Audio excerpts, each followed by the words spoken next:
Hello everyone welcome back. आपण यार 1 minute पर आपण एमती एक ट्रिक जानवे जहाद्वारा आपण जेकोसी 2 अंक विशिष्ट संख्यार वर्ग मात्र 10 सेकेंड बाहर करदे पारे। Okay let start. ताहले आमको 21 स्क्वायर कही आपको प्रथम 3टा पार्ट करदे। एठी रखिबा एक घरे थिबा अंकर वर्ग माने एक घरे 1 अच्छी तेणु एठी 1 स्क्वायर आसीबो केते आसीबो एठी 1 आसीबो हैला।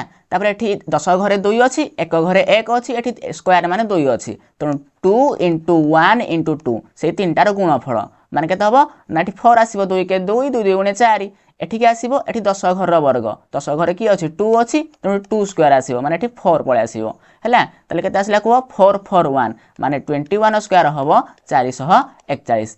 ठीक से पर आम 83 स्क्वायर काढ़ा प्रथम 3टा पार्ट करदे। एठी की आसीबो 3 स्क्वायर आसीबो एक घर वर्ग 3 स्क्वायर आसीबो 9 तापर एठी 8 3 2 अछि तार गुण